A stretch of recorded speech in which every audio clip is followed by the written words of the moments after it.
If it is taken as a Kannada term, what is the tradition for bowl even prehistorically? ನಮಗೆಲ್ರಿಗೂ ಗೊತ್ತು, ಕಪಾಲಿ ಅಂತ ಗೊತ್ತು ನಮಗೆ. ಈಶ್ವರನ ಕಪಾಲ ಅಂತ ಕರಿತೀವಿ ನಾವು, ಕಪಾಲಿ ಅಂತ ಕರಿತೀವಿ. ಈಶ್ವರನ ಕೈಲಿ ಒಂದು ಬೌಲ್ ಬರುತ್ತೆ. ಯಾವಾಗ ಬರುತ್ತೆ ಬೌಲ್ ಈಶ್ವರನ ಕೈಗೆ? ಬ್ರಹ್ಮನ ಅಹಂಕಾರವನ್ನು ಅವನು ಕಡಿಮೆ ಮಾಡೋದಕ್ಕೆ. ಪಂಚಮುಖಿ ಬ್ರಹ್ಮನ ಚತುರ್ಮುಖಿ ಬ್ರಹ್ಮ ಮಾಡುವಾಗ ಯಾಕೆ ಮಾಡ್ತಾನೆ ಅಂದರೆ, ಸೃಷ್ಟಿ ಯಾವಾಗಲೂ ಒಂದು ಅಹಂಕಾರವನ್ನು ಕೊಡುತ್ತೆ. ಸೃಷ್ಟಿ ಕ್ರಿಯೆಯ ಒಂದು ಅಹಂಕಾರ ಬ್ರಹ್ಮಗಿದ್ದದ್ದನ್ನು ಆ ಬ್ರಹ್ಮ ಕಪಾಲವ ಹಿಡಿದು ಈಶ್ವರ ಬೌಲ್ ಅದನ್ನು ಯೂಸ್ ಮಾಡ್ತಾನೆ. ಇದು ನಾನು ಯಾಕೆ ಕಾಂಟೆಕ್ಸ್ಟ್ ಹೇಳ್ತಾ ಇದ್ದೀನಿ ಅಂದರೆ, bowl has this context in earlier for it is related to actually ಅಹಂಕಾರ. ಬ್ರೀಫ್ ಆಗಿ ಮಾತಾಡೋದಕ್ಕೆ ಪ್ರಯತ್ನ ಪಡ್ತೀನಿ. ಮೂರ್ತಿ ಇದರಲ್ಲ, ಈ ಮೂರ್ತಿ ನನಗೆ ಸುಮಾರು 40-45 ವರ್ಷಗಳ ಪರಿಚಯ. ಅವರು we have been talking always. We have been talking on all matters of like ಅವರ ಕಲೆಯ ಬಗ್ಗೆ, ಬೇರೆಯವರ ಕಲೆಯ ಬಗ್ಗೆ, ಅವರ ಸಾಹಿತ್ಯದ ಬಗ್ಗೆ, ಬೇರೆಯವರ ಸಾಹಿತ್ಯದ ಬಗ್ಗೆ, ಅಲ್ಲದೆ ಸಿನಿಮಾದ ಬಗ್ಗೆ. ಹಾಗಾಗಿ ಕನ್ನಡದ ಕಲ್ಚರಲ್ ಪಾಲಿಟಿಕ್ಸ್ ಬಗ್ಗೆ ಗಾಸಿಪ್ ಮಾಡ್ತೀವಿ ನಾವು. ತುಂಬ ಎಲ್ಲವನ್ನು ಮಾಡ್ಕೊಂಡ್ಬಂದಿದ್ದೀವಿ ನಾವು. ಈ ಮಾಡ್ತಾ ಪ್ರೋಸೆಸ್ಸಲ್ಲಿ ಏನಾಗುತ್ತೆ ಅಂದರೆ, ಅವ್ರದ್ದೊಂದು ಚಿಕ್ಕದಾದ ನನಗನ್ನಿಸಿದ ಒಂದು ವ್ಯಕ್ತಿ ಚಿತ್ರ ಏನು ಅಂತಂದರೆ, ಸ್ವಲ್ಪ ಮಿಸ್ಚಿವಸ್ ಅಂತ ತುಂಟನ ಮನುಷ್ಯ. ಅವ್ರ ನಗುವಿನಲ್ಲಿ ಯಾವಾಗಲೂ ಒಂದು ತುಂಟತನ ಇರುತ್ತೆ. ಹಿ ಹ್ಯಾಸ್ ಕ್ರಿಯೇಟಿವ್ ಆ್ಯಂಗರ್ ಇದೆ ಅವ್ರಿಗೆ. ಅದಕ್ಕೆ ಎಲ್ಲದಕ್ಕಿಂತ ಮುಖ್ಯ ಒಂದು ಕ್ರಿಯೇಟಿವ್ ಇನ್ನೋಸೆನ್ಸ್ ಇದೆ ಅವರಿಗೆ. ಯಾಕಂದರೆ ಇಷ್ಟು ದೊಡ್ಡ ವಿಷಯಗಳನ್ನು ಅಷ್ಟು ಸೂಕ್ಷ್ಮವಾಗಿ ಸಿಂಪಲ್ಲಾಗಿ ಹೇಳೋದಕ್ಕೆ ನಿಮಗೆ ಇನ್ನೋಸೆನ್ಸ್ ಬೇಕು, ತುಂಬವಾದ ಇನ್ನೋಸೆನ್ಸ್ ಬೇಕು. ಅದಕ್ಕೆ ಆ ಥರದ ಒಂದು ಕ್ರಿಯೇಟಿವ್ ಇನ್ನೋಸೆನ್ಸ್ ಇದೆ, ಕ್ರಿಯೇಟಿವ್ ಆ್ಯಂಗರ್ ಇದೆ, ಒಂದು ತುಂಟತನ ಇದೆ. ಆ ತುಂಟತನದ ಉದಾಹರಣೆ ಇಲ್ಲಿ ನಾನು ನಿಂತಿರೋದು. ಯಾಕೆಂದರೆ ನಾನು ಸುಮಿತ್ರಾ ಬಾಯಿ ಅವರು ಇವ್ರ ಮಧ್ಯೆ ಎಲ್ಲ ನಿಲ್ಲೋದಕ್ಕೆ ಒಬ್ಬ ಓದುಗನಾಗಿ ನಿಲ್ಲಿಸಿದಾರಲ್ಲ, ಅದು ಭಾಳ ಮಿಸ್ಚಿವಸ್ ಆದ ಆ್ಯಕ್ಟ್ ಅದು ಅವರದ್ದು. ಇನ್ನು ಅವರ ಕ್ರಿಯೇಟಿವ್ ಆ್ಯಂಗರ್ ಮತ್ತು ಇನ್ನೋಸೆನ್ಸ್ ಬಗ್ಗೆ ವಿಜಯಮ್ಮ ದೀರ್ಘವಾದ ಒಂದು ಮುನ್ನುಡಿ ಬರೆದಿದ್ದಾರೆ. ಅವರಿಗೆ ಯಶೋಧರೆ ಮಲಗಿರಲಿಲ್ಲ ಅಂತ ಒಂದು ನಾಟಕದ ಪುಸ್ತಕಕ್ಕೆ ವಿಜಯಮ್ಮ ಒಂದು ದೀರ್ಘವಾದ ಮುನ್ನುಡಿಯಲ್ಲಿ ಮೂರ್ತಿಯವರ ಎಲ್ಲ ತುಂಟಾಟಗಳು, ಅವರ ಆ್ಯಂಗರು, ಅವರ ಇದು ಎಲ್ಲ ಬರೆದಿದ್ದಾರೆ. ಅದ್ರ ಬಗ್ಗೆ ದೀರ್ಘವಾಗಿ ಬರೆದಿದ್ದಾರೆ. ಇದು ಮುಖ್ಯವಾಗಿ ಈ ವೇದಿಕೆಯಲ್ಲಿ ನನ್ನ ಉಪಸ್ಥಿತಿಯ ಬಗ್ಗೆ ಒಂದು ಚಿಕ್ಕವಾದ ಎಕ್ಸ್ಪ್ಲನೇಷನ್ ಇದೆ. ನೀವ್ಯಾಕೆ ಇಲ್ಲಿ ಬಂದು ಇಲ್ಲಿ ನನ್ನ ಮುಖ್ಯವಾದ ರೋಲ್ ನಾನು ಅಂದ್ಕೊಂಡಿರೋದು ಮೂರ್ತಿ ನಂಗೆ ಹೇಳ್ತಾ ಇರೋದು, ಒಬ್ಬ ಓದುಗನಾಗಿ ಈ ಕಾದಂಬರಿಯನ್ನು ಹೇಗೆ ನೀವು ಕಂಡ್ರಿ ನಾವು. ಇನ್ನೊಂದು ಮೂರ್ತಿಯವರ ಬಗ್ಗೆ ನಿಮಗೆ ಈಗಾಗಲೇ ಅದ್ರ ಬಗ್ಗೆ ಚರ್ಚೆ ಆಗಿದೆ. ಒಬ್ಬ ಕಲಾವಿದ, ಒಬ್ಬ ಶಿಲ್ಪಕಲೆಯನ್ನು ಮಾಡುವಂಥವ್ರು, ಲೇಖಕ. ಅಂದರೆ ಎರಡು ವಿಭಿನ್ನವಾದ ಪ್ರಕ್ರಿಯೆಯಲ್ಲಿ ಏಕಕಾಲದಲ್ಲಿ ಕೆಲಸ ಮಾಡ್ತಾ ಇದ್ದಾರೆ. ಮೇಡಮ್ ಒಂದು ಮಾತನ್ನು ಹೇಳಿದರು, ಶಿವರಾಮ್ ಕಾರಂತರು ಅಂಥವ್ರು ಕೂಡ ಇದನ್ನು ಮಾಡೋಕ್ಕಾಗಲಿಲ್ಲ ಅಂತಂದರೆ ಅದಕ್ಕೊಂದು ಮುಖ್ಯವಾದ ಕಾರಣ ಇದೆ.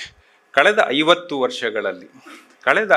ವರ್ಷಗಳಲ್ಲಿ ಜಗತ್ತಿನ ಗ್ರಹಿಕೆಯಲ್ಲಿ ಹಲವಾರು ಬದಲಾವಣೆಗಳಾಗಿದೆ. ಆ ಬದಲಾವಣೆಯ ಮೂಲ ಒಂದೇನು ಅಂತಂದರೆ, ದೃಶ್ಯ ಮಾಧ್ಯಮ ಏನು ಮಾಡಿದೆ ಕಳೆದ 50-100 ವರ್ಷ. ಸಿನಿಮಾ 1895ರಲ್ಲಿ ಶುರುವಾಗಿದ್ದು, ಕಳೆದ 100 ವರ್ಷಗಳಲ್ಲಿ ದೃಶ್ಯ ಮಾಧ್ಯಮ ಗ್ರಹಿಕೆಯ ಒಂದು ರೀತಿಯಲ್ಲಿ ಇದನ್ನು ಬದಲಾವಣೆ ಮಾಡಿ. ಯಾವುದೋ ಒಂದು ರೀತಿಯಲ್ಲಿ ಅಂತಂದರೆ, ಇದು ವೈಜ್ಞಾನಿಕವಾಗೂ ಇದನ್ನು ಈಗಾಗಲೇ ಇದು ಮಾಡಿದ್ದಾರೆ. ಮನುಷ್ಯನ ಬ್ರೈನ್ನಲ್ಲಿ ಕೆಲವೇ ವಾಲ್ಯೂಮ್ಗಳನ್ನು ನಾವು ಯೂಸ್ ಮಾಡ್ತೀವಿ ಆಲ್ವೇಸ್. ಇವತ್ತು ನೋಡಿ, ನಮ್ಮ ಮಕ್ಕಳು ಈಗ ಟೈಪ್ ರೈಟಿಂಗ್ ಕಲಿದೇನೆ ಕೀಬೋರ್ಡನ್ನು ಬಹಳ ಸರಳವಾಗಿ ಯಾಕೆ ಉಪಯೋಗಿಸ್ತಾರೆ ಅನ್ನೋದಕ್ಕೆ ಮುಖ್ಯವಾದ ಕಾರಣ ಏನು ಅಂತಂದರೆ, ಬದಲಾದ ಗ್ರಹಿಕೆಯ ಕ್ರಮ, ಬದಲಾದ ವಿಷುವಲ್ ಏನಾಗಿದೆ, ಅವರು ನೋಡಿ ಅದನ್ನು ಅಲ್ಲಿ ಅವರ ಗ್ರಹಿಕೆ ಒಳಗೆ ಬಂದಿರುತ್ತೆ. ಅದು ಅವರು ನಾವು ಫೀಲ್ ಮಾಡಿ ಟೈಪ್ ರೈಟಿಂಗಲ್ಲಿ ನಾವು ಇದು ಮಾಡ್ತಾ ಇದ್ದರೆ, ಮಕ್ಕಳು ನೋಡಿ ಆ ಗ್ರಹಿಕೆ ನಮ್ಮೊಳಗೆ ಬಂದಿರುತ್ತೆ. ಇದು ಕಳೆದ 50 ವರ್ಷಗಳಲ್ಲಿ ಬದಲಾಗಿದ್ದರೂ ನಮ್ಮ ವಾಸ್ತವದ ಗ್ರಹಿಕೆಯಲ್ಲಿನ ಬದಲಾವಣೆ ಇದೆ ಇದು. ಅದು ಮೂರ್ತಿಯವರು ಆ ಒಂದು ಹೊಸ ಗ್ರಹಿಕೆಯ ಒಂದು ಮಾರ್ಗದಲ್ಲೂ ತುಂಬ ಮುಂದೆ ಹೋಗಿದ್ದಾರೆ. ಅವರು ನೋಡುವ ಕ್ರಮ, ಅದನ್ನು ಚಿತ್ರಿಸುವ ಕ್ರಮ, ಆ ಚಿತ್ರಿಸಿದ್ದನ್ನು ನೋಡುವ ಕ್ರಮ, ಅದು ಟೆಕ್ನಾಲಜಿಯ ಜೊತೆ ಹುಟ್ಟಿರುವ ಸಂಬಂಧ, ಎಲ್ಲವನ್ನು ಮೂರ್ತಿ ಆಳವಾಗಿ ಬಂದಿದೆ ಅನ್ನೋದು ನನಗೆ ಅವ್ರ ಜೊತೆ ಸಂವಾದದಲ್ಲಿ ಗೊತ್ತಾಗುತ್ತೆ. ಸಾಮಾನ್ಯವಾಗಿ ಅವರು ಇದ್ರ ಬಗ್ಗೆ ನೀವೆಲ್ಲ ಓದಿರ್ತಾರೆ. ವಾಲ್ಟರ್ ಬೆಂಜಮಿನ್ 1939 ಬರೀತಾನೆ art in the age of mechanical reproduction ಅಂತ. ಫಸ್ಟ್ ನಿಜವಾಗ್ಲೂ ನಮ್ಮ ಗ್ರಹಿಕೆಯಲ್ಲಿ ವಿನ್ಯಾಸ ಬದಲಾಗಿದ್ದು ಚಿತ್ರಕಲೆಯಲ್ಲಿ. Art in the age of mechanical ರಿಪ್ರೊಡಕ್ಷನ್ನಲ್ಲಿ ಉಂಟಾಗಿದ್ದು ಈ ಬದಲಾವಣೆಯ ಕ್ರಮ. ಅದು ನಮ್ಮೊಳಗೆ ಈಗ ಸೇರಿಕೊಂಡು ಬೇರೆ ರೀತಿಯಲ್ಲಿ ನಾವು ಇದನ್ನು ಗ್ರಹಿಸ್ತೇವೆ. ಮೂರ್ತಿ ಇವೆಲ್ಲ ಕ್ಷೇತ್ರಗಳನ್ನು ಒಳಗೊಂಡು ಕೆಲಸ ಮಾಡ್ತಾ ಇದ್ದಾರೆ. ಈ ಎಲ್ಲ ಕ್ಷೇತ್ರಗಳಲ್ಲಿ ಪ್ರಕ್ರಿಯೆಗಳು ಭಿನ್ನವಾದರೂ ಕೂಡ ಅದರ ಅನುಸಂಧಾನ ಮಾಡಿಕೊಂಡಿದ್ದಾರೆ ಅವ್ರಿಗೆ ಪ್ರಕ್ರಿಯೆ. ಈಗ ಆರ್ಟಿಸ್ಟ್ ಏನು ಮಾಡ್ತಾರೆ ಸಾಮಾನ್ಯವಾಗಿ, ಇದನ್ನ ಈಗಾಗಲೇ ಅದರ ಚರ್ಚೆ ಆಗಿದೆ, ಒಂದು ಕಾಂಕ್ರೀಟ್ ಇಮೇಜ್ ಮೂಲಕ ಒಂದು ಅಬ್ಸ್ಟ್ರಾಕ್ಷನ್ನ ಮಾಡ್ತಾ ಇರ್ತಾರೆ.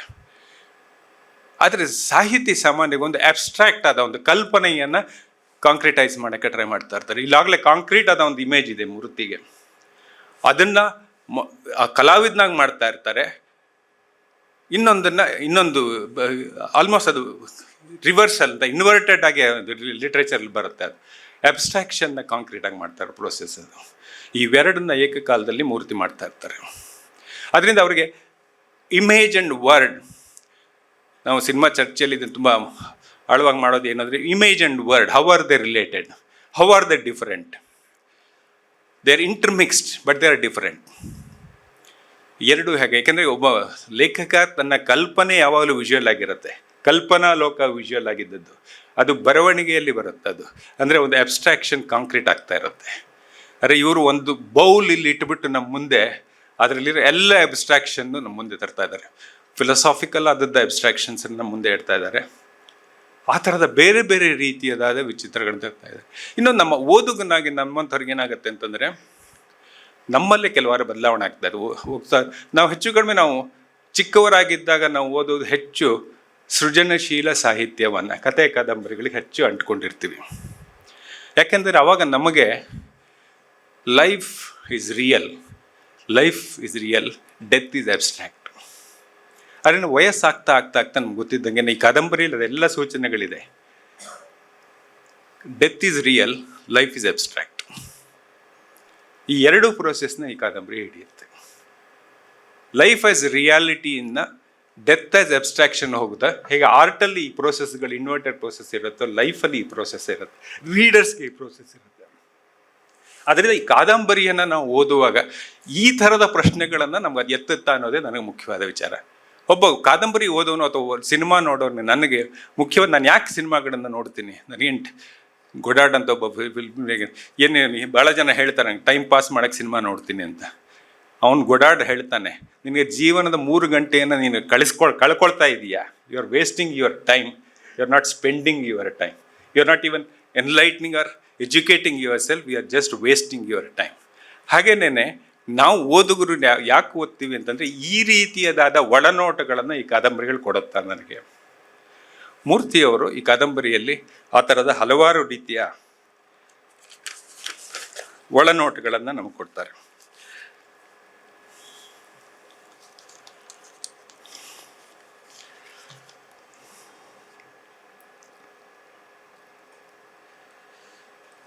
ಏನೇನು ಚಾಲೆಂಜಸ್ ಈ ಕಾದಂಬರಿ ನನ್ನ ಮುಂದೆ ಇಟ್ಟಿದೆ ಅನ್ನೋದನ್ನು ಕೆಲವರು ಸೂಕ್ಷ್ಮವಾಗಿ ಹೇಳ್ತಾ ನಾನು ಕೆಲವಾರು ವಿಷಯಗಳನ್ನು ನಿಮ್ಮ ಮುಂದೆ ಇಡಕ್ಕೆ ಬಿಡ್ತೀನಿ. ನೀವು ಬುದ್ಧಿಸಮ್ ಮತ್ತು ಆ ಥರ ಹಿಂದೆ Buddhism is in historical philosophical tradition, but this Buddhism evolved in a already existing ಒಂದಾಗಲೇ ಇತ್ತು. ಈಗಾಗಲೇ ಒಂದು ಟ್ರೆಡಿಷನ್ ಇತ್ತು, ಒಂದು ಪರಂಪರೆ ಇತ್ತು, ಒಂದು ತಾತ್ವಿಕ ಪರಂಪರೆ ನಮ್ಮಲ್ಲಿ ಈಗಾಗಲೇ ಇತ್ತು.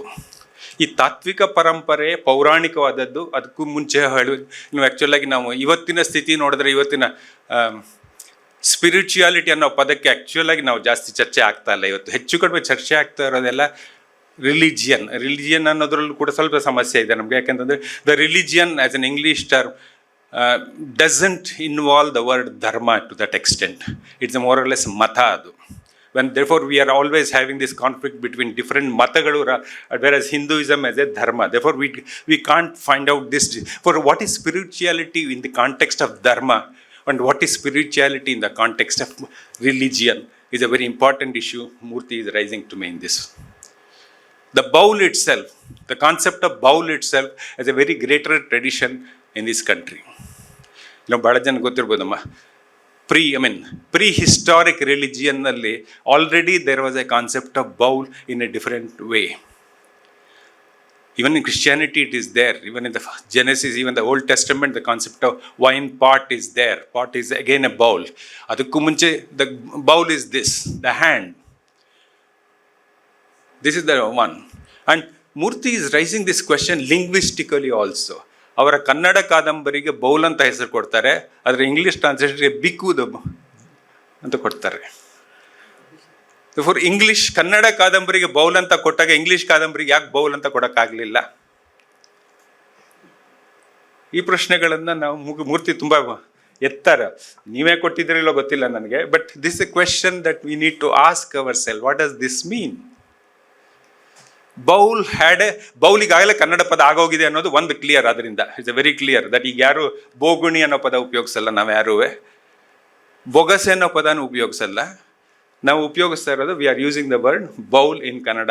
ನೀವು ಯಾವುದೇ ಅಂಗಡಿಗೆ ಹೋಗಿ, ಗ್ಲಾಸ್ ಸ್ಟೋರ್ಗೆ ಹೋಗಿ, ಮಡಿಕೆ ಅಂಗಡಿಗೆ ಹೋಗಿ, ಇದಕ್ಕೆ ಹೋಗಿ will ask for a bowl, will not ask for a ಬೋಗುಣಿ ಕೊಡಿ ಅಂತ ಕೇಳಲ್ಲ ನಾವು. For it has become a part of Kannada linguistic this one.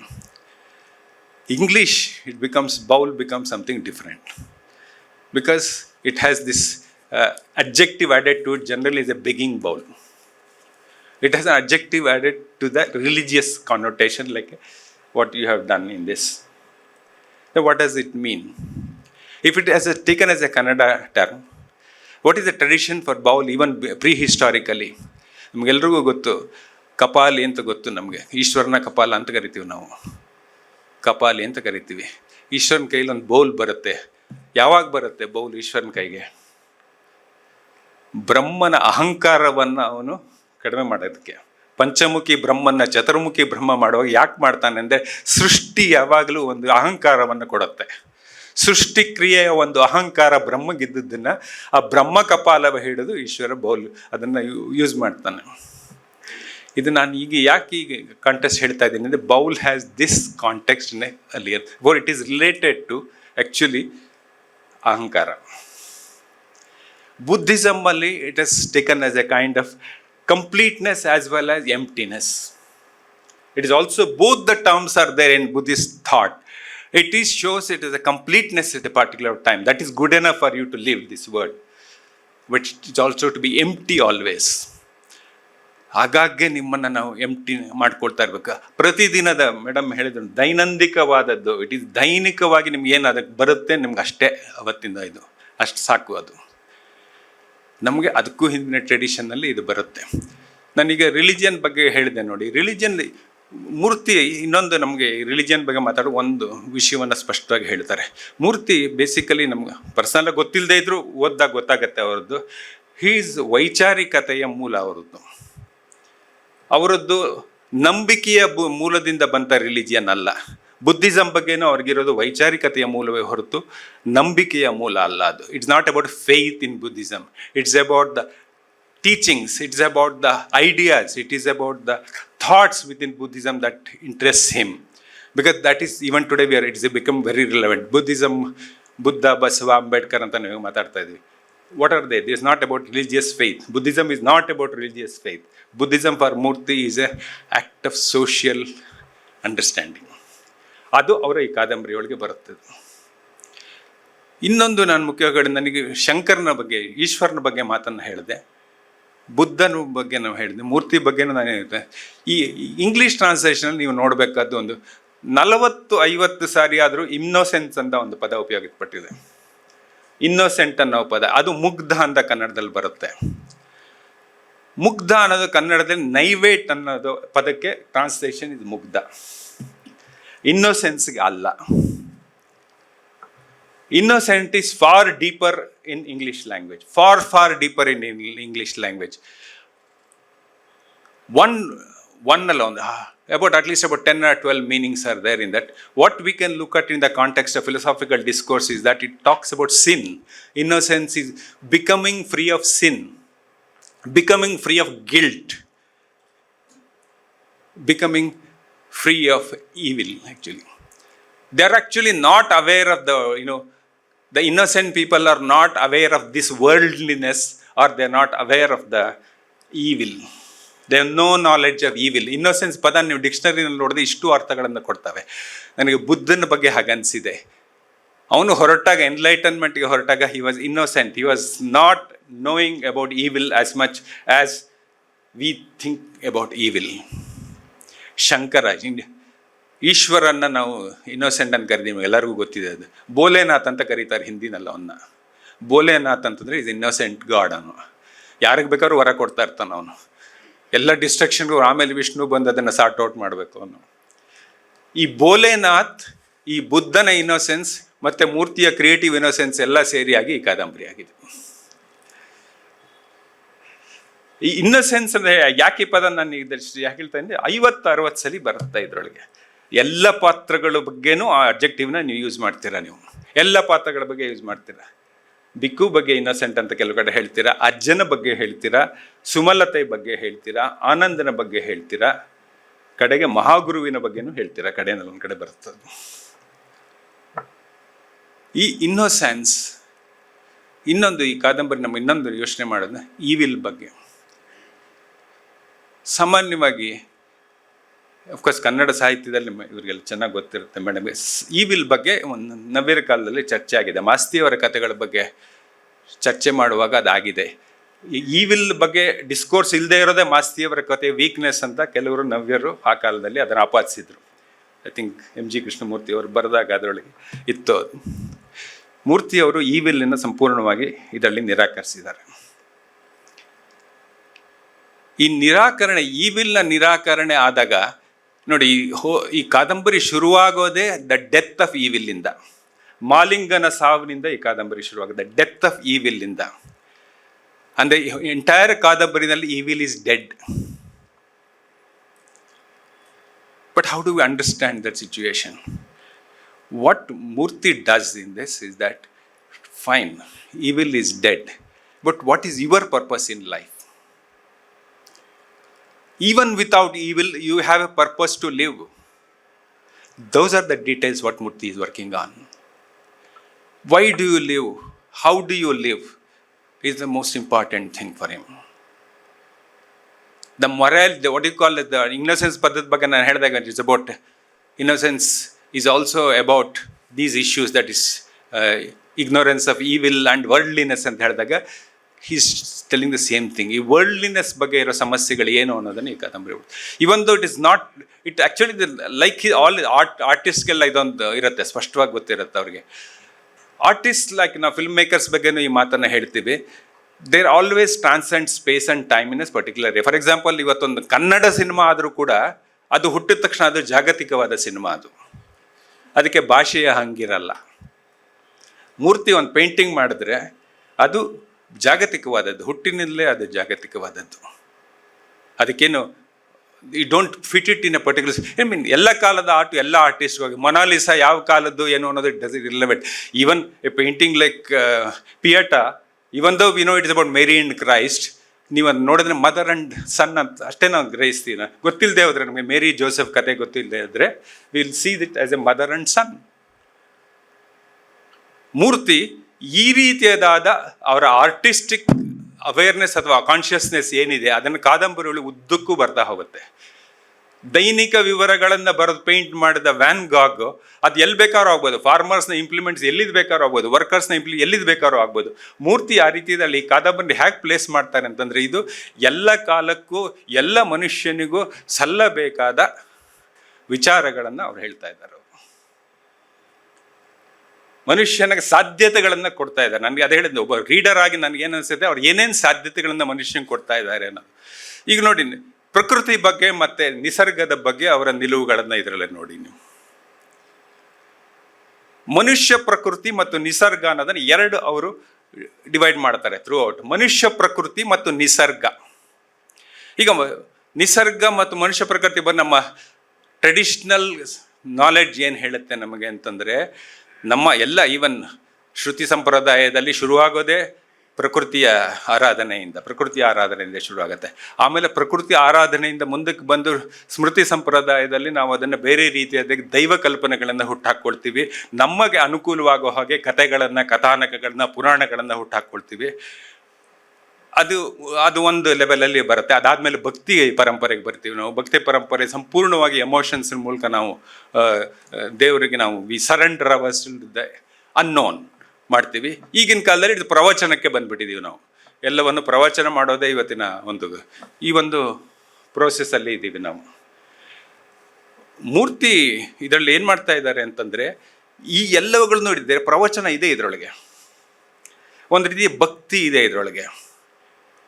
ಇದು ಬುದ್ಧನ ಕಾಲದ ಕಥೆಯನ್ನು ಹೇಳ್ತಾ ಇದ್ರು ಕೂಡ ಅವ್ರು ಹೇಳ್ತಾ ಇರೋದು ಎಲ್ಲ ಪರಂಪರೆಗಳನ್ನು ಒಳಗೊಂಡು ಕೆಲವು ವಿಷಯಗಳನ್ನು ಇಲ್ಲಿ ಹೇಳ್ತಾ ಇದ್ದಾರೆ. ಇವರು ನಿಷ್ಕಾಮ ಕರ್ಮದ ಬಗ್ಗೆ ಹೇಳಿದ್ರು, ಭಗವದ್ಗೀತೆ ಕೊಟೇಶನ್ನು ಇದೆ ಅದರೊಳಗೆ. ಈ ರೀತಿಯಾದ ಬದಲಾಗುತ್ತಿರುವ ಮತಧರ್ಮಗಳು ಇವತ್ತಿನ ಕಾಲದ ಅಗತ್ಯವಾಗಿ ನಾವು ಹೇಗೆ ನೋಡ್ಬೋದು ಅನ್ನೋದನ್ನು ಮೂರ್ತಿ ಕಾದಂಬರಿಯಲ್ಲಿ ನಮ್ಗೆ ಹೇಳ್ತಾ ಇದ್ದಾರೆ. ಮತಧರ್ಮದ ಬಗ್ಗೆ ನಾವು ಏನು ಹೇಳ್ತಾ ಇದ್ದೀವಿ, ನಮ್ಮ ವೈಚಾರಿಕತೆಯನ್ನು ನಾವು ಯಾವ ರೀತಿ, ಇದಕ್ಕೆಲ್ಲ ಹಿನ್ನೆಲೆಯಾಗಿ ಧರ್ಮ ಮತ್ತು ಮತಗಳಿದ್ರೂ ಕೂಡ ಇವರು ಹೇಳ್ತಾ ಇರೋದು ಇವತ್ತಿನ ಪರಿಸರದಲ್ಲಿ ಇಲ್ಲದೆ ಇರ್ಬೋದು. ಇವ್ರೇನು ಮಾಡ್ತಾರೆ, ಪ್ರಕೃತಿ ಇದ್ರ ಬಗ್ಗೆ, ನಿಸರ್ಗದ ಬಗ್ಗೆ ನಾ ಹೇಳ್ದಂಗೆ ನಾವು ಈ ಮೆಥಡಲ್ಲಿ ಹೋದಾಗ ನಾವು ಆ್ಯಕ್ಚುಲಿ ಪ್ರಕೃತಿಯನ್ನು, ನಿಸರ್ಗವನ್ನು ಮರ್ತಿದ್ದೀವಿ ನಮ್ಮ ಪಾರಂಪರಿಕ ಇದರೊಳಗೆ. ಇವತ್ತಿನ ಕ್ಲೈಮೇಟ್ ಬಗ್ಗೆ ನಾವು ಮಾತಾಡುವಾಗ ಅದನ್ನೇ ನಮ್ಗೆ ಗಮನದಲ್ಲಿ ಇಟ್ಕೋಬೇಕು. ಅದು ಯಾಕೆ ಹಾಗಾಗಿದೆ ಅಂತ ಎಲ್ಲ ಧಾರ್ಮಿಕ ಟ್ರೆಡಿಷನ್ಸ್ ಕೂಡ ಇವತ್ತು ಮೂಲತಃ ಪ್ರಕೃತಿಯೇ ಪೂಜೆ ಮಾಡ್ತಾ ಇದ್ವಿ ಅನ್ನೋದನ್ನೇ ಮರ್ತಿದ್ದಾರೆ, ಇವತ್ತು ಸಂಪೂರ್ಣವಾಗಿ ಮರ್ತಿದ್ದಾರೆ. ಅದನ್ನು ಇವತ್ತಿನ ಕ್ಲೈಮೇಟ್ ಕ್ರೈಸಿಸ್ ಉಂಟಾಗಿರೋದೇ ಅಲ್ಲಿ. It has started because of the lack of understanding that we all started with praying to the Panchabhutagalu, the whatever we say to that we have lost that tradition. We are into this particular. ಮೂರ್ತಿ ಇದನ್ನು ಎರಡು ವಿಶಿಷ್ಟವಾದ ನಿಸರ್ಗದ ಬಗ್ಗೆ ಎರಡು ವಿಶಿಷ್ಟವಾದ narration ಕೊಡ್ತಾರೆ. ಒಂದು ಮರದ ಬಗ್ಗೆ ಹೇಳ್ತಾನೆ. ಮರಗಳು ಏನು ಮಾಡ್ತಾವೆ, ಇನ್ನೊಂದು ಸೃಷ್ಟಿ ಮಾಡುತ್ತೆ, ಬೀಜದ ಮೂಲಕ ಇನ್ನೊಂದು ಸೃಷ್ಟಿಯನ್ನು ಕಟ್ಟುತ್ತೆ, ಅದು ಬೆಳೆಯುತ್ತೆ, ಅದು ಸಾಯುತ್ತೆ ಮರ. That's one example of nature. Another example ಇದೆ ರಿವರ್ನೇ ಕೊಡ್ತಾರೆ ಅವರು. ರಿವರ್ ಏನು ಮಾಡುತ್ತೆ, ಹುಟ್ಟುತ್ತೆ, ಮುಂದೆ ಚಲಿಸ್ತಾ ಹೋಗುತ್ತೆ, ಎಲ್ಲವನ್ನು ಆವರಿಸ್ಕೊಳ್ತಾ ಹೋಗುತ್ತೆ. It's kind of accepting all kinds of thing, all knowledges. ಈ ಎರಡು ನಮಗೆ ನಿಸರ್ಗ ಕಲಿಸಿಕೊಡೋ ಒಂದು. ನಮಗೂ all beings have reproductive role in the society. At the same day it is also the role of getting enlightened by this. ನದಿ ನಮ್ಗೆ ಆ ಎನ್ಲೈಟನ್ಮೆಂಟ್ ಪ್ರೋಸೆಸ್ನ ಹೇಳ್ತಾ, ಎಲ್ಲವನ್ನು ಒಳಗೊಳ್ಳುವ, ಎಲ್ಲವನ್ನು ತುಂಬಿಕೊಳ್ಳುವ, ಎಲ್ಲವನ್ನು ಬಿಟ್ಟು ಕೊಡುವ, ಎಲ್ಲರೂ ಬಿಟ್ಟುಕೊಡ್ತಾನೂ ಹೋಗ್ತಾ ಇರುತ್ತೆ. ಬಿಟ್ಟು ಕೊಡುವ, ತುಂಬಿಕೊಳ್ಳುವ ಮತ್ತು ಈ ರೀತಿಯಾದ ಮರ ರೀತಿಯಲ್ಲಿ ರಿಪ್ರೊಡಕ್ಟಿವ್ ಆದ, ಕ್ರಿಯೇಟಿವ್ ಆದ ಎರಡು ನಿಸರ್ಗ ನಮ್ಗೆ ಹೇಳ್ತಾ ಇದೆ. ಅದನ್ನು ಎರಡು ಕ್ಲಿಯರ್ ಆದ ನ್ಯಾರೇಟಿವ್ನ ನೀವು ನೋಡ್ಬೋದು ಇದರೊಳಗೆ. ಇದು ಮೂರ್ತಿ ನಮ್ಗೆ ಹೇಳ್ತಾ ಇರೋದು ಲೌಕಿಕವಾದದ್ದು ಮತ್ತು ಭೌತಾತೀತವಾದದ್ದು. ಭೌತಿಕವಾದದ್ದು ಮತ್ತು ಭೌತಾತೀತವಾದದ್ದನ್ನು ಏಕಕಾಲಕ್ಕೆ ಒಟ್ಟಿಗೆ ಹೇಳ್ತಾ ಇದ್ದಾರೆ ಅವರು. ನಾನು ಮೊದಲೇ ಹೇಳಿದಾಗ ಯಾವಾಗ ರಿಯಾಲಿಟಿ ಇರುತ್ತೆ, life is a reality, death is an abstraction, death is an abstraction. ಇವೆರಡರ ಅನುಸಂಧಾನ ಮಾಡುವಾಗ ಲಿವಿಂಗ್ಗೆ ಬೇಕಾದ ಬಿಕ್ಕು ಮಾಡೋವನು by mistake, by accident he kills a person. But his entire life, as he also pointed out, it's not about apology. It's about, I should not use this word, but this the word is being in current reparations. He does reparations for that. That means ಅವನು ಮಾಡಿದ ತಪ್ಪಿಗಾಗಿ ಮಾಡಿದ ಪಶ್ಚಾತ್ತಾಪ ಅಲ್ಲ, ಅದು ಅನ್ಯಾಯವನ್ನು ಸರಿಪಡಿಸುವ ಒಂದು ಕೆಲಸವನ್ನು ಮಾಡ್ತಾನೆ. ಹೀಗೆ ಮೂರ್ತಿ ಏನು ಮಾಡ್ತಾರೆ, ನಿಸರ್ಗ, ಮನುಷ್ಯನ ಪ್ರಕೃತಿಯ ಬಗ್ಗೆ ತುಂಬ ಪ್ರವಚನ ಬತ್ತ. ನಾನು ಯಾಕೆ ಹೇಳಿದೆ ಅಂತಂದರೆ, ಮನುಷ್ಯನ ಪ್ರವೃತ್ತಿಯ ಬಗ್ಗೆ ತುಂಬ ಮೇಡಮ್ ಯುಂಗ್ನ ಹೇಳುವಾಗ ನನಗದು ಜ್ಞಾಪಕ ಬಂತು. ಒಂದು ರೀತಿಯಾದ ಪ್ರವಚನ ರೀತಿಯ ಒಂದು ವ್ಯಕ್ತಿತ್ವ ಅದು. ಬಿಕ್ಕುಗೂ ಇದೆ, ಅಜ್ಜನಿಗಿದೆ, ಇವರೆಲ್ಲರೂ ಪ್ರವಚನ ಮಾಡ್ತಿರ್ತಾರೆ ಹಾಗಾಗಿ ಅದನ್ನು. ಈ ರೀತಿಯ ಪ್ರವೃತ್ತಿ ಇದು ನಮ್ಮ ಮಾಡ್ರನ್ ಮೂರ್ತಿಗೆ ಅದು ಬರೋಕ್ಕೆ ಕಾರಣ. ಇದನ್ನ ಯುಂಗಿನ ನಂತರದಲ್ಲಿ ಯಾಕೆ ಬರುತ್ತೆ, ನಮ್ಮ ಕಾಲವೇ ಪ್ರವಚನ ಕಾರ್ಯಕ್ರಮ. ನೀವು ಬೆಂಗಳೂರಿನ ಒಂದು ರಿಂಗ್ ರೋಡಲ್ಲಿ ಹೋದರೆ ಒಂದು 100 ಪ್ರವಚನ ಕೇಂದ್ರಗಳಿರ್ತವೆ, 100 ಆಶ್ರಮಗಳಿರ್ತವೆ, ಎಲ್ಲವೂ ಪ್ರವಚನ ಧಾರ್ಮಿಕ ಕೇಂದ್ರಗಳಲ್ಲ ಅವೆಲ್ಲ, ಆ್ಯಕ್ಚುಲಿ ಪ್ರವಚನ ಕೇಂದ್ರಗಳು ಅವೆಲ್ಲ. ಸ್ಪಿರಿಚುಯಾಲಿಟಿಗೆ ನಿಮ್ಗೆ ಹೆಲ್ಪ್ ಮಾಡಲ್ಲ ಅವು, ಲೈಫ್ನ ಲಿವ್ ಮಾಡೋಕ್ಕೆ ಹೆಲ್ಪ್ ಮಾಡಿದ್ದಾರೆ. ಆರ್ಟ್ ಆಫ್ ಲಿವಿಂಗ್ ನಮ್ಗೆ ಹೇಳ್ಕೊಡ್ತಾರೆ ಹೊರತು ಆರ್ಟ್ ಆಫ್ ಅಂಡರ್ಸ್ಟ್ಯಾಂಡಿಂಗ್ ಹೇಳ್ಕೊಡಲ್ಲ ಅವರು. ಆರ್ಟ್ ಆಫ್ ಅಂಡರ್ಸ್ಟ್ಯಾಂಡಿಂಗ್ ಲೈಫ್ ಅವ್ರು ಹೇಳ್ಕೊಡಲ್ಲ. ನಮ್ಮ ಕತೆ, ಕಾದಂಬರಿ, ಸಾಹಿತ್ಯ ಹೇಳ್ಕೊಡೋ ಹಾಗೆ, ಅಥವಾ ಎಲ್ಲ ಕ್ರಿಯೇಟಿವ್ ಇದು ಹೇಳ್ಕೊಡೋ ಹಾಗೆ, ಒಂದು ನಾಟಕ ನಮಗೆ ತೋರಿಸೋ ಹಾಗೆ ಆರ್ಟ್ ಆಫ್ ಅಂಡರ್ಸ್ಟ್ಯಾಂಡಿಂಗ್ ಲೈಫ್ ಹೇಳ್ಕೊಡಲ್ಲ ಅದು. They will give you, they will take your money and teach you the art of living. But art of ಲಿವಿಂಗ್ನ ಮಾರಲ್ ಕೋಡ್ಸ್ ಏನಿರಬೇಕು, ಎಥಿಕಲ್ ಕೋಡ್ಸ್ ಏನಿರಬೇಕು ಅನ್ನೋದನ್ನು ಪ್ರಶ್ನೆಯನ್ನು ಮೂರ್ತಿ ಎತ್ತಾರೆ ಈ ಕಾದಂಬರಿ ಒಳಗೆ. What are the ethical codes? ನಿನಗೆ ಎಷ್ಟು ಬೇಕು, ಎಷ್ಟನ್ನು ನೀನು ಪಡ್ಕೋಬೇಕು, ನೀನು ಅದನ್ನು ಮುಂದಕ್ಕೆ ಒಂದು ವಿನ್ಯಾಸವಾಗಿ ಹಾಕಿ ಕಟ್ತೀಯ. It's important that Shankar is also here today. His one of his recent novels also talks about some of these things. In his novel convert, he has also created a kind of a commune. What Murthy creates a commune in Vihara, he also creates one of those communes where you believe the questions of freedom, you believe questions of life, you believe questions of coexistence, you do. But all these sometimes look A kind of insulated world.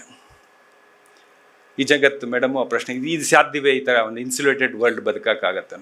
For ಎಲ್ಲ ಸಾಹಿತ್ಯವು ನನ್ನ ತಿಳಿದ ಮಟ್ಟಿಗೆ ಒಂದು ಪಾಸಿಬಿಲಿಟಿನ ಹೇಳುತ್ತೆ ಹೊರತು ಒಂದು ರಿಯಾಲಿಟಿಯನ್ನು ಅದು ಮಾಡಲ್ಲ. Murthy is showing me a possibility, that there is a possibility of believing in what you need and also believing in some kind of what you should achieve. Therefore, spirituality is an individual search. It is not a collective, organized, religious search. ಈ ವ್ಯತ್ಯಾಸಗಳನ್ನು ಮುಲ್ಟಿ ಮಾಡ್ತಾರೆ. It is not a collective, organized, religious search. A spirituality is your individual search.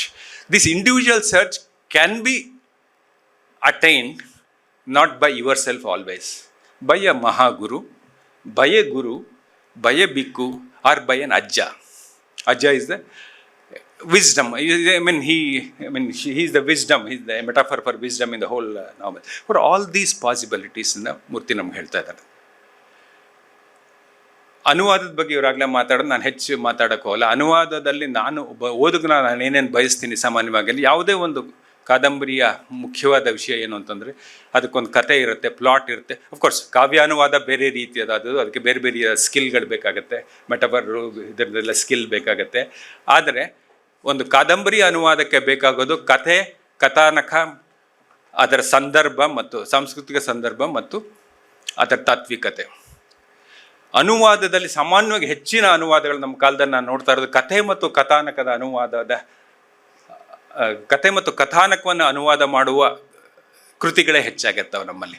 ಈ ಸಂದರ್ಭ ಮತ್ತು ತಾತ್ವಿಕತೆಯನ್ನು ಅನುವಾದಿಸಿ ನನಗೆ ಆ ಸಂದರ್ಭ ಮತ್ತು ತಾತ್ವಿಕತೆಯನ್ನು ಒಬ್ಬ ಓದುಗನಿಗೆ ತಲುಪಿಸುವ ಪ್ರಕ್ರಿಯೆ ಇದೆಯಲ್ಲ, ಅದು ತುಂಬ ಕಷ್ಟವಾದದ್ದು. ಇದರಲ್ಲಿ because of it's universal concepts, ಅದ ಕಾನ್ಸೆಪ್ಟ್ಸ್ ಎಲ್ಲ ಬರುತ್ತೆ, ಅದರೊಳಗೇನು ಅನುಮಾನ ಇಲ್ಲ. there may be some literary this one, because I'm not talking with the discipline of literary criteria ಅಂತ ನಾನು ಹೇಳ್ತಾ ಇಲ್ಲ, ಅದರಿಂದ I don't know the literary discipline, ಗೊತ್ತಿಲ್ಲ ನನಗೆ. ಬಟ್ ಆ ತಾತ್ವಿಕತೆಯ ಯೂನಿವರ್ಸಾಲಿಟಿ ಗೊತ್ತಾಗತ್ತೆ, ಬಟ್ ಕಾಂಟೆಕ್ಸ್ಟ್ ಗೊತ್ತಾಗಲ್ಲ most of the time. That's a problem of this translation. The context has to be provided to that. ನಾನು ಕನ್ನಡದಲ್ಲಿ ಓದ ತಕ್ಷಣ ನನಗೆ ಅದರ ಕಾಂಟೆಕ್ಸ್ಟ್ ಸ್ಪಷ್ಟವಾಗಿ ಗೊತ್ತಾಗೋ ಹಾಗೆ ಈ ನಾಳೆದಲ್ಲ, ಈ ಇನ್ನೋಸೆನ್ಸ್ ಅನ್ನೋ ಪದದ ಮೂಲಕ ನನಗೆ ಬೇರೆ ಅರ್ಥಗಳು ಬಂತು. ಈ ಇಂಗ್ಲೀಷ್ ಟ್ರಾನ್ಸ್ಲೇಷನ್ ತುಂಬ ಅರ್ಥಗಳು ಬಂತು ಇನ್ನೋಸೆನ್ಸ್ ಪದದ ಬಳಕೆಯಿಂದ. ಬೇರೆ ಅಲ್ಲಿ ನಿಮ್ದು ಯಾವುದೋ ಮುಗ್ಧ ಅನ್ನೋದು ಇನ್ನೋಸೆಂಟ್ ಆದಾಗ ತುಂಬ ಬಂತು. ಅದೇ ಇನ್ನೋಸೆಂಟ್ ಅಂದಾಗ ನಾನು ಇನ್ನೊಂದು ಮಾತು ಮೂರ್ತಿ ಬಗ್ಗೆ ಹೇಳಲೇಬೇಕಾದದ್ದು. ನಾನು ಮೂರ್ತಿ ಬಗ್ಗೆ ಇವರು ತಿರುಮಲೇಶ್ ಅವರು ಒಂದೊಳ್ಳೆ ಮುನ್ನುಡಿಯನ್ನು ಬರೆದಾರೆ. ಯಾಕೆಂದರೆ ಇನ್ನೋಸೆನ್ಸ್ಗೆ ಇನ್ನೂ ಎರಡು ಅರ್ಥ ಇದೆ, ಸಿಂಪ್ಲಿಸಿಟಿ ಆ್ಯಂಡ್ ಪ್ಯೂರಿಟಿ ಅನ್ನೋ ಅರ್ಥ ಇದೆ. ತಿರುಮಲೇಶ್ ಇವರ ನಿಜದ ನೆರಳು ಬರೆದ ಮುನ್ನುಡಿಯಲ್ಲಿ ಆ ಮಾತನ್ನು ಹೇಳ್ತಾರೆ. Simplicity of thought and expression ಅನ್ನೋ ಪದವನ್ನು ಉಪಯೋಗಿಸ್ತಾರೆ ಮೂರ್ತಿಯವ್ರ ಬಗ್ಗೆ. ಅನಂತಮೂರ್ತಿಯವರು ಆ ಮಾತನ್ನು ಹೇಳ್ತಾರೆ ನಿಮ್ಮ ಬಗ್ಗೆ. Simplicity of thought and expression. ಈ ನಾವೆಲ್ಲ ಓದಬೇಕಾದ ಮುಖ್ಯವಾಗಿ ವಿಥೌಟ್ ಲಿಟ್ರರಿ ಸಾಹಿತ್ಯ ವಿಮರ್ಶೆಗೆ ಹೋಗದೆ, ಬರೀ ಸಾಹಿತ್ಯ ವಿಮರ್ಶೆಗೆ ಮಾತ್ರ ಹೋಗದೆ, ಒಂದು ಭಾಷೆಯೊಳಗೆ ಸಲ್ಲುವ ಸಾಂಸ್ಕೃತಿಕ ಒಂದು ವಿದ್ಯಮಾನವಾಗಿ ಇದನ್ನು ನೋಡಬೇಕು ಅಂತ ನನಗನ್ಸುತ್ತೆ. ಒಂದು ಎ ಕಲ್ಚರಲ್ ಹ್ಯಾಪನಿಂಗ್.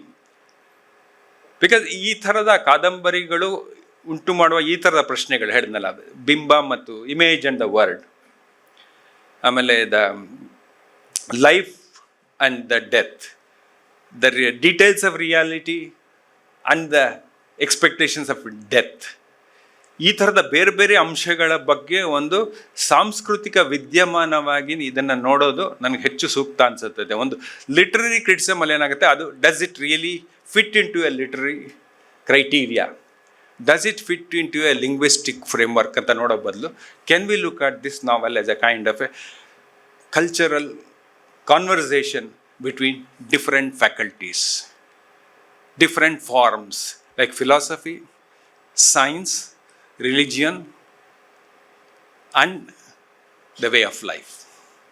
ಇದನ್ನು ನೋಡೋಕ್ಕಾಗತ್ತಾ ಅನ್ನೋದನ್ನು ಈ ಪ್ರಶ್ನೆ ಎತ್ತೈತೆ. ನಾನು ಬರೀ ಲಿಟ್ರರಿಯಾಗಿ ನೋಡಿದಾಗ ಇಷ್ಟೊಂದು ಪ್ರಶ್ನೆಗಳನ್ನು ನಾನು ಎತ್ತಕ್ಕಾಗಲ್ಲ ನನಗೆ. I will look at it whether it structurally it has its value, content wise ಏನನ್ನು ಹೇಳುತ್ತೆ ಇದು ಅನ್ನೋದನ್ನು ನೋಡ್ತಾ ಇರ್ತೀನಿ ಹೊರತು ಇದು ಎತ್ತುತ್ತಾ ಇರುವ beyond this transcending of various parameters of life ಏನಿದೆ ಅದು ಈ ಕಾದಂಬರಿ ಒಳಗೆ ಬಂದಿದೆ. ನಂಗೆ ಮುಖ್ಯವಾಗಿ ಮೂರ್ತಿ ನನಗೆ ಗೊತ್ತಿರೋದ್ರಿಂದ ಮತ್ತು ಇದು ಆರ್ಟಿಸ್ಟ್ ಅನ್ನೋದು ಗೊತ್ತಿರೋದ್ರಿಂದ ಈ ಪ್ರಶ್ನೆ ಎತ್ತಾ ಇದ್ದೀನಿ ಅಂತಲ್ಲ ನಾನು ಹೇಳ್ತಾ ಇರೋದು. ಒಬ್ಬ ಆಮೇಲೆ ವಿಷುವಲ್ ಕಲ್ಚರ್ಲಿ ಇವತ್ತು ಬದುಕ್ತಾ ಇರೋಂಥ ನನ್ನಂಥವನಿಗೆ, we are bombarded by visual culture today. World has become actually a difficult time. It has a very difficult time today. Next generations will be looking at the world differently. They will not read the book anymore. They will see the book. They are going to see. This is a common parlance. I think many of us know that. ನಾನು article ನೋಡಿದ್ಯಾ ಅಂತ ಕೇಳ್ತೀವಿ ಹೊರತು ಓದಿದ್ಯಾ ಅಂತ ಕೇಳಲ್ಲ. ಇವತ್ತು ನಿಮ್ಮ article ನೋಡಿದೆ ಪೇಪರ್ನಲ್ಲಿ ಅಂತ ಹೇಳ್ತಾರೆ ಭಾಳ ಜನ. ದಟ್ಸ್ ಎಲ್ರಿಗೂ ಗೊತ್ತಿರೋ ವಿಷಯ ಇದು ಸಾಮಾನ್ಯವಾಗಿ. For we are moving into that phase where we are looking at things. We are not seeing the way we should see. What Murthy is challenging us in this novel is to see things, look at things, but understand it through words. Understand its philosophy. Understand this concept of bowl as a concrete image, as also an abstract image of nothingness and completeness. Thank you, Murthy, for this novel. Thank you.